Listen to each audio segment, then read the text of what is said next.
आज हम जिस विषय पर बात करेंगे वो है ईर्ष्या। जी हाँ, किसी की सफलता या सुख देखकर पहला भाव क्या जागता है हमारे हृदय में?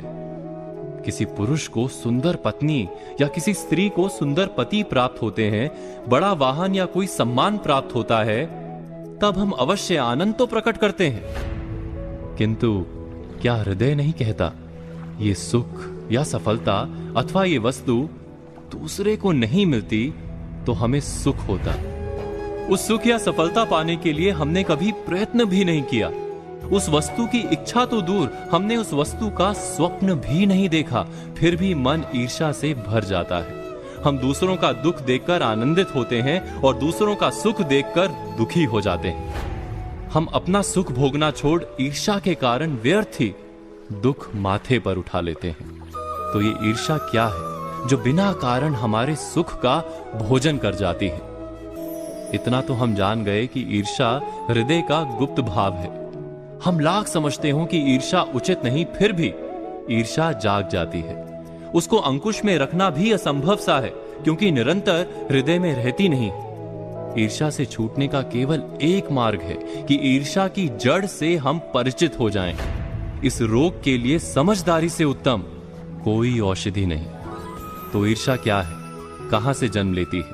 क्या आपने कभी इस पर विचार किया है? हमने आपसे पूछा था कि ईर्ष्या क्या है, कहां से जन्म लेती है? जब किसी को कोई सुख, कोई सफलता या कोई वस्तु प्राप्त हो जाती है तो वास्तव में उसका जीवन बदलता है, समाज में उसका स्तर ऊपर उठता है। वस्तु छोटी सी ही क्यों ना हो, कम से कम लोग उसका अभिनंदन अवश्य करते हैं। कुछ समय के लिए वो निकट के समाज, परिवार या मित्रों की मंडली का केंद्र बनता दिखाई देता है, और ठीक उसी समय समाज, मंडली या परिवार की दृष्टि हम पर नहीं रहती।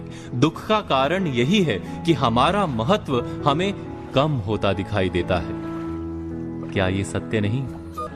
हम बात कर रहे थे कि जब दूसरे व्यक्ति को कुछ प्राप्त होता है तो हमारा समाज, हमारी मंडली या हमारा परिवार हमारी तरफ देखना बंद कर कुछ समय के लिए दूसरे व्यक्ति की ओर देखने लगता है। यहीं से ईर्ष्या का भाव हमारे हृदय में जागता है। हमारे मन में सदा ही ऐसी इच्छा क्यों रहती है कि सब हमें ही देखें, कि अपने समाज के केंद्र में हम सदा बने रहें। समाज के केंद्र में बने रहने से प्राप्त क्या होता है?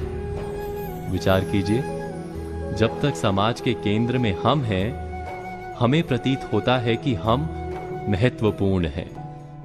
हमारा जीवन व्यर्थ नहीं, निकट के लोगों के लिए सार्थक हैं हम। वास्तव में हमारी सार्थकता, हमारा महत्व हम सदा ही दूसरों की दृष्टि से नापते हैं, किंतु समाज की दृष्टि में तो परिवर्तन होना ही है। समाज हमारी ओर देखे वो समाज का उपकार है, हमारा अधिकार नहीं।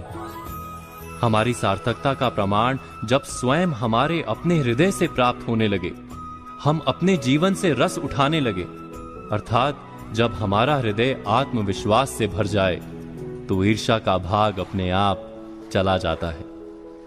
ईर्ष्या वास्तव में कुछ भी नहीं, बस हृदय में आत्मविश्वास के ना होने का प्रमाण भर है। विचार कीजिए।